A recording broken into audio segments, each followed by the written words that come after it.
السلام عليكم ورحمة الله تعالى وبركاته متابعينا الكرام.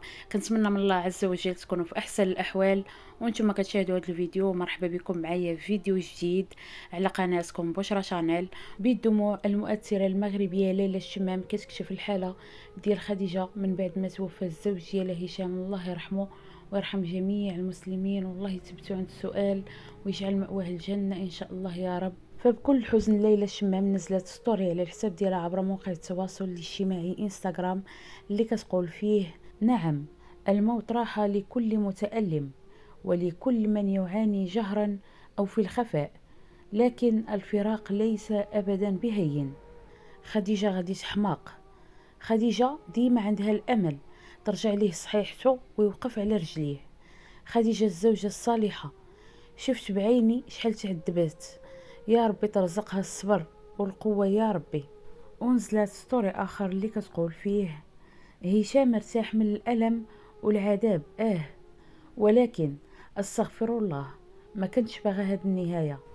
كنت ديما كنقول ليه انا قدامك وحتى انت غادي تولي بخير. ويسولني مسكين ويقول لي: ياك حتى انت قالوا لك صافي ما بقاش عندك الدواء. ونزلت ستوري آخر كتقول فيه: من نهار عرفت خديجة وشفت حبها لهشام وتعلقها به وأنا هازة الهم لهاد النهار. ربي كيرزق الصبر، ولكن صعيبة على خديجة. دعيو معها بالصبر، اللهم لا اعتراض على اختيارك وحكمك يا رب.